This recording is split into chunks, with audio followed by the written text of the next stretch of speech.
की बात पर कहता था, फैसलाबाद वालों ये बात बहुत गौर से सुनने की है, कहता था नवाज शरीफ इदारों से लड़ता है। नवाज शरीफ ने पाकिस्तान की फौज को पंजाब पुलिस बना लिया है। मैं तो पंजाब पुलिस की भी बहुत इज्जत करती हूं, वो भी इस वतन के बेटे हैं, लेकिन याद रखना कि नवाज शरीफ ने जब भी स्टैंड लिया तो आपकी खातिर लिया। फैसलाबाद वालों,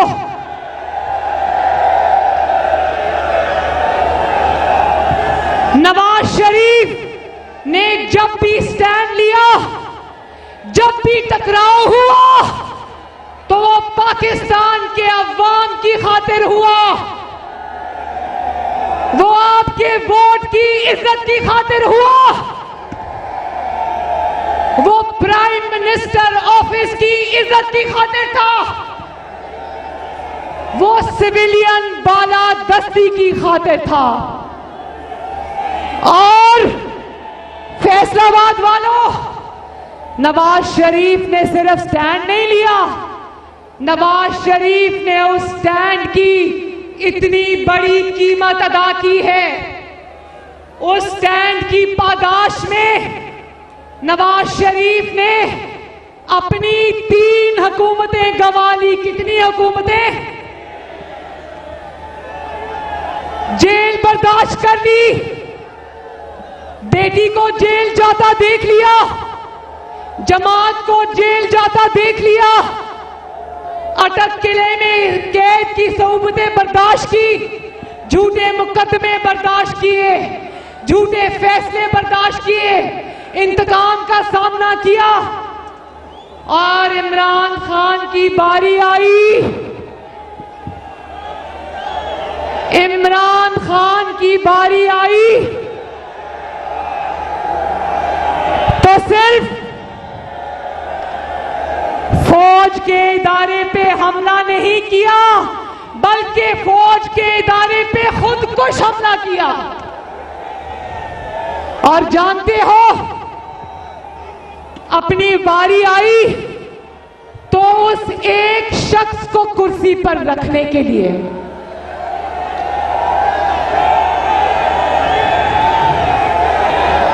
उस एक शख्स को जो कि खुफिया इदारे का सरबराह है, उसको कुर्सी पर रखने के लिए वो शख्स जो तुम्हारी कुर्सी बचाता है, वो शख्स जो तुम्हारी हुकूमत चलाता है, वो शख्स जो तुम्हारे मुखालिफिन को पकड़ता है और मारता है, वो शख्स जो जजेस पर दबाव डालता है, वो शख्स जो अदलिया का चेहरा दागदार करता है, वो शख्स जो जजेस को ब्लैकमेल करता है, वो शख्स जो सहाफियों को अगवा करता है, वो शख्स जो सहाफियों की जुबानें बंद कराता है, वो शख्स जो नौकरियों से सहाफियों को निकलवाता है, वो शख्स जो तुम्हारे लिए चैनल्स को बंद कराता है, वो शख्स जो तुम्हारे लिए डब्बे भी उठवाता है और इलेक्शन चोरी भी करता है।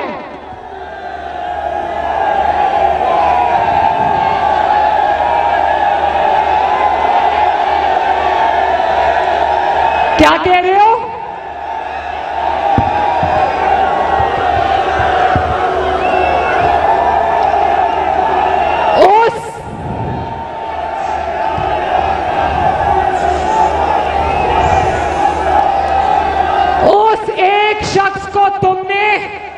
सुन लो, बहुत जरूरी बात है पाकिस्तानियों, उस एक शख्स को जो तुम्हारा माई बाप है, तुमने उसको ओहदे पर रखने की खातिर पाकिस्तान की अफवाज को तुमने पूरी दुनिया में तमाशा बना के रख दिया।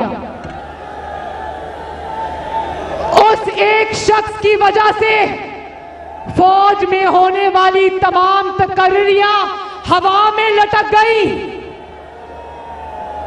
क्या कसूर था? क्या कसूर था उन ऑफिसर्स का जिनकी तकर्रियां तुम्हारे इस अफसर के साथ हुई थी? किसी ने कराची जाना था, किसी ने पेशावर से आना था। क्या कसूर था उन अफसरान का जिनका तमाशा तुमने पूरी दुनिया में बना के रख दिया?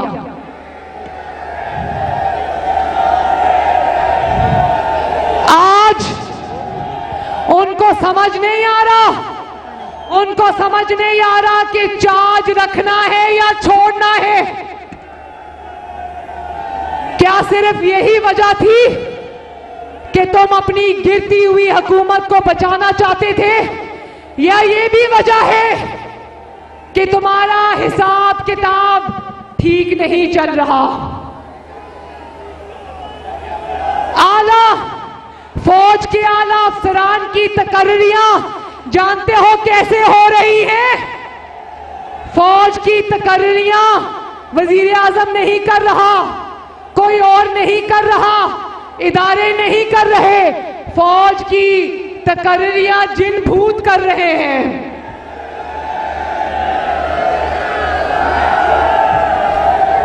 और तकर्रियां इस बात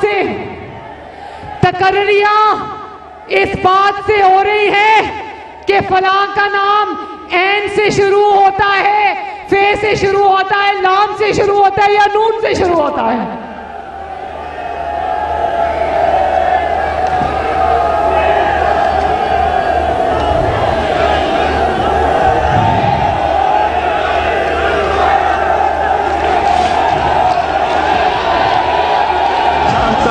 काजी को सुनाना चाहता हूँ, एक नारा लगाना चाहता हूँ, वोट को इज्जत दो, वोट को इज्जत दो, वोट को इज्जत दो, वोट को इज्जत दो, वोट को इज्जत दो। और कौन जानती है कि तुमने किसी असूल की खातिर तुमने ये तकर्रियों का मजाक नहीं बनाया। इन तकर्रियों का मजाक तुमने अपनी इक्तदार की डूबती हुई कश्ती को बचाने के लिए किया है। और फिर एक मिनट और कहते हो अवाम को बेवकूफ समझते हो, लोगों को बेवकूफ समझते हो। कहते हो कि लोगों को कहो कि ये तकर्री मैंने इसलिए रोकी क्योंकि वो शख्स अफगानिस्तान के साथ डील कर रहा था। तो जिसने पाकिस्तान का बेड़ा गर्क कर दिया, जिसने पाकिस्तान के अवाम को एक के बाद एक तबाही की पीछे धकेला, तो तुम्हें पाकिस्तान का तो ख्याल नहीं है, तुम्हें अफगानिस्तान का ख्याल सता रहा है। मेरे भाइयों, मेरे बुजुर्गों, मेरी बहनों, मैं आपको एक बात बता दूं, ये जानता है कि वो शख्स अगर उस कुर्सी से हटा तो इमरान खान की जाली हुकूमत 2 दिन के अंदर अंदर धड़ाम से जमीन के बल आकर जमीन पर गिर जाएगी। मुंह के बल जमीन पर गिरेगी और गिरती हुई नजर आ रही है ना। तो नवाज शरीफ की बसीरत को सलाम है, जिसने 4 साल पहले ये बात कही थी। लोगों, नवाज शरीफ की बसीरत को सलाम है, जिसने 4 साल पहले ये बात कही थी कि इमरान खान जिस थाली में खाता है उसी में छेद करता है।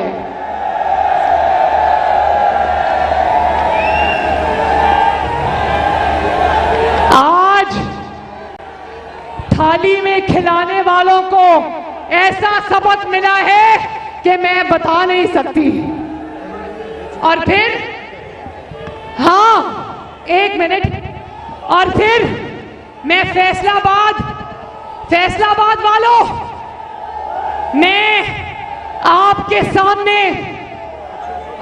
सामने ये बात हल्फन कहना चाहती हूं, हल्फ उठाकर कहती हूं कि हां, ये तकर्री वजीर आजम का इख्तियार है, ये वजीर आजम की सवाबदीद है, ये वजीर आजम का इस्तेकाक है। लेकिन अवाम का वजीर आजम चुनना अवाम का इस्तेकाक है। पहले अवाम को उसका इस्तेकाक वापस करो, अवाम अपनी मर्जी का वजीर आजम चुने, फिर वजीर आजम फैसला करे कि क्या करना है।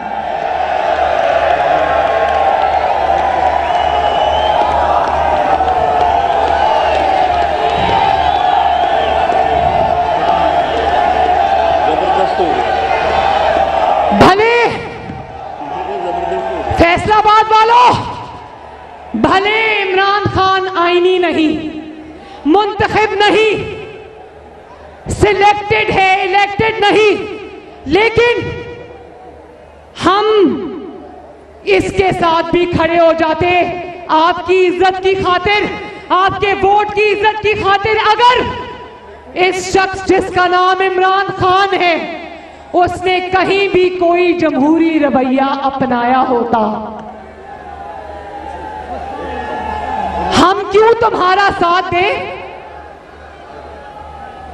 कौम 22 करोड़ अवाम क्यों इमरान खान का साथ दे, जबकि 22 करोड़ अवाम ये जानती है कि इमरान खान ही वो शख्स है जिसने मोहरा बनकर, जिसने साजिशी बनकर, जिसने इस्तेमाल होकर उसने अवाम के वोट की इज्जत को अपने जूते के नीचे रौंदा है।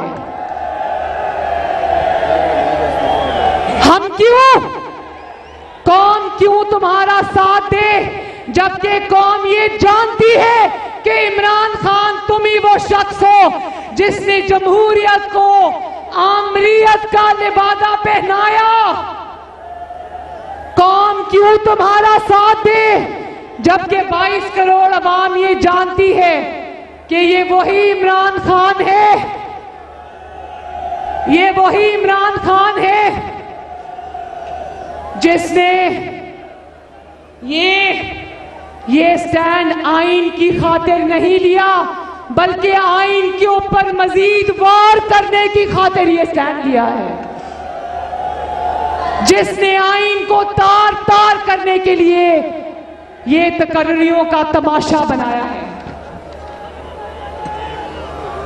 हम तुम्हारे साथ खड़े होते, कौन तुम्हारे साथ खड़ी होती अगर तुमने मीडिया से उसकी आजादी ना छीनी होती, अगर तुमने अदलिया को दागदार ना किया होता, अगर तुमने जजेस पर दबाव डालकर इंसाफ का कत्ल ना किया होता, अगर तुमने हक और सच पर चलने वाले जजेस को इबरत का निशान बनाने की कोशिश न की होती। तुम तो डिक्टेटर से भी बदतर हो इमरान खान, तुम डिक्टेटर से भी बदतर हो।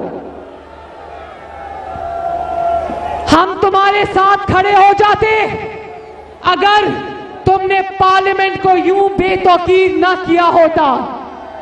और इमरान खान ये सुन लो, फैसलाबाद वालों ये सुन लो, ये सिर्फ इमरान खान के खिलाफ चार्जशीट नहीं है, ये उस शख्स के खिलाफ भी चार्जशीट है जिसने सरकारी ओहदा रखते हुए अपने ओहदे का गलत इस्तेमाल किया और अपने इदारे का चेहरा दागदार किया।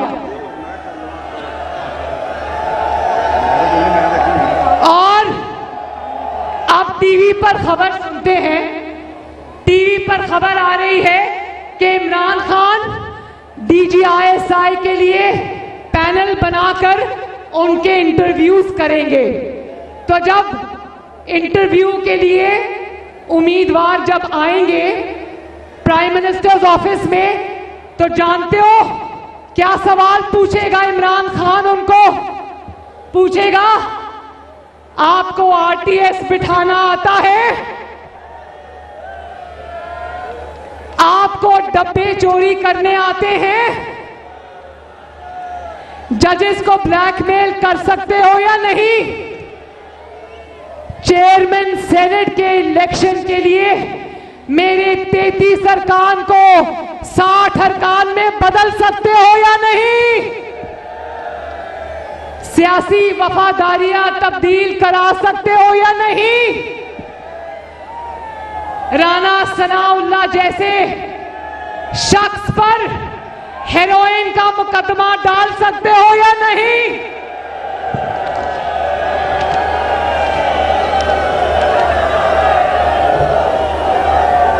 इमरान खान, किसी भूल में ना रहना, तुम कभी नवाज शरीफ बनने की कोशिश भी ना करना।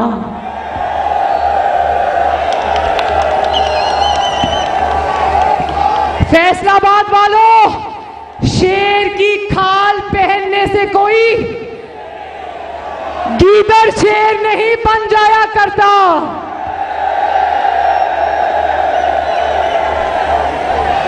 अब अवाम में अगर जाओगे, सियासी शहीद बनने की कोशिश भी मत करना। अपनी नाअहली को, अपनी नालायकी को और वो पहाड़ जो तुमने 22 करोड़ अवाम पर जुल्म के तोड़े हैं, अब उनको सियासी शहादत का लिबादा पहनाने की कोशिश मत करना। क्योंकि अवाम तुम्हारी हुकूमत का तिया पांचा करने के लिए तैयार बैठी है।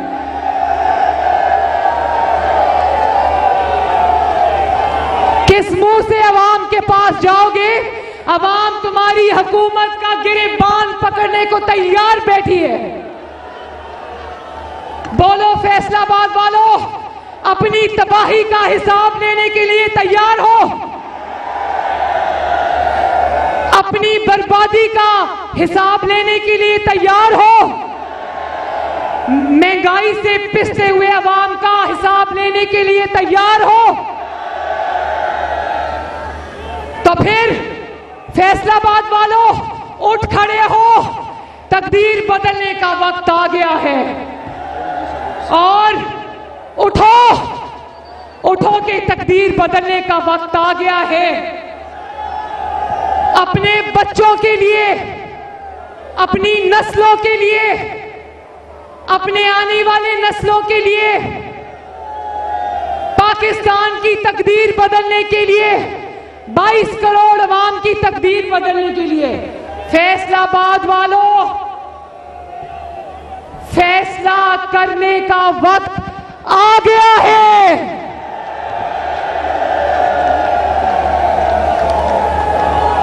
एक दफा फिर फैसलाबाद वालों, पंजाब वालों, सिंध वालों, बलोचिस्तान वालों, खैबर पख्तूनख्वा वालों, गिलगित बल्तिस्तान वालों, आजाद कश्मीर वालों, सुन लो कि अपनी तकदीर बदलने का वक्त आ गया है। उठो के फैसला करने का वक्त आ गया है। पाकिस्तान जिंदाबाद। फैसलाबाद वालों, मैं एक मुतालिबा करना चाहता हूं, आप सब लोग मेरा साथ देना। फैज हमीद कहूंगा, आप कहना इस्तीफा दो। फैज हमीद, फैज हमीद, फैज हमीद। इससे पहले कि हम अपने आखिरी मुकर्रर की बढ़े और फारूकी साहब उनका इस्तकबाल करें, मैं जमाल शाह काकड़, सदर मुस्लिम लीग नून बलोचिस्तान को साथियों समेत खुशामदीद कहता हूं और फारूकी साहब से दरखास्त करूंगा कि वो कायदे मिल्लत इस्लामिया मौलाना फजलुर रहमान साहब को दावत दे। बिस्मिल्लाहिर्रहमानिर्रहीम। फैसलाबाद के जमीयत उलमा इस्लाम के गयूर नौजवानों, मैं आप सारी जमातों के कारकुनों का बहुत बड़ा मशकूर हूं कि आपने तमाम कायदीन के इस्तकबाल का